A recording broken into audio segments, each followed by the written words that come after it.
আসসালামু আলাইকুম এভরিওয়ান, কেমন আছেন সবাই? প্রতিদিনের মতো আবারও হাজির হয়ে গেছি। তো আজকে একটা ঘটনা ঘটে গেছে আমার সাথে।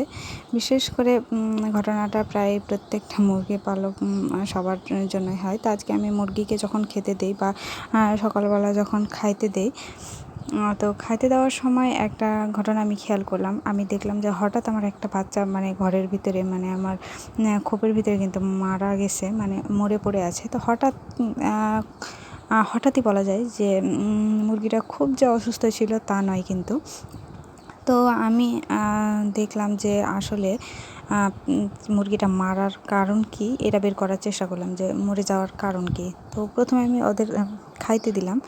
খাইতে দেওয়ার পর কিন্তু সবগুলো বাচ্চাকে আমি দেখলাম, কিন্তু আমার যে বাচ্চাগুলো বেশি খাওয়া দাওয়া করে সেই বাচ্চাগুলো মাশাআল্লাহ খুব ভালো আছে।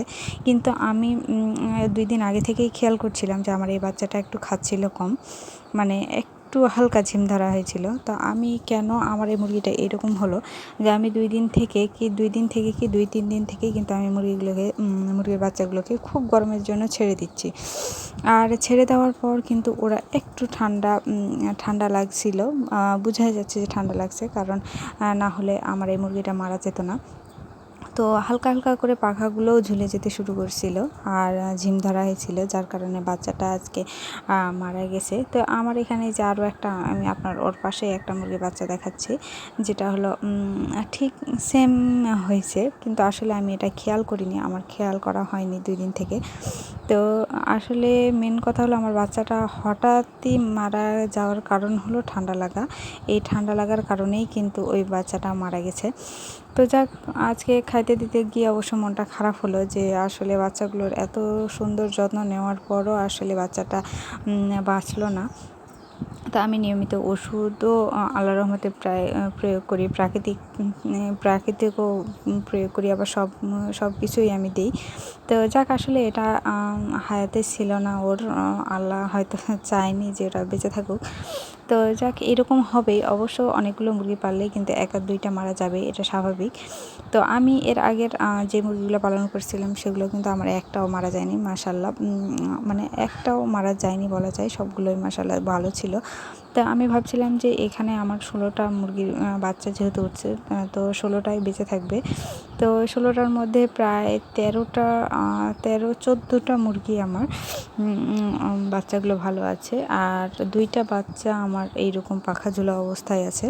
তো যাক, মা মুরগি নিয়ে আমি কিন্তু ছাড়িনি, আর আগের বাচ্চাগুলো কিন্তু আমি 1 মাসের মধ্যে ছাড়িনি, কিন্তু এই বাচ্চাগুলোকে আমার 1 মাসের আগেই ছেড়ে দেওয়া হয়েছে, যার কারণে আমার মুরগিগুলোর এই অবস্থা। তো এই যে আমার এক সাইডে বাচ্চাটা দেখতে পাচ্ছেন, একটু ওরও সমস্যা হয়েছে, ঠান্ডা লাগা জনিত, যে কারণে এই যে পাখা ঝুলে গেছে। তো যাক, এটারও আমি প্রাকৃতিক ওষুধ আমি ওকে খাওয়াবো, আর এটা মারা যাওয়ার আগেই কিন্তু আমি এর ব্যবস্থা নিব। তো আপনাদের আমি একটা কথা বলবো যে আসলে এই বাচ্চাগুলো 1 মাসের আগে কখনোই বাইরে ছাড়বেন না, বাইরে ছাড়লেই কিন্তু ঠান্ডা লেগে যাবে। তো আমি সবগুলো মুরগি পালন করার পর এটাই বুঝতে পারলাম যে আসলে মুরগি পালতে গেলে অনেক নিয়ম আছে, যে নিয়মগুলো পালন না মানলে কিন্তু মুরগির বাচ্চা ভালো থাকবে না, বাচ্চা সহজেই মারা যাবে।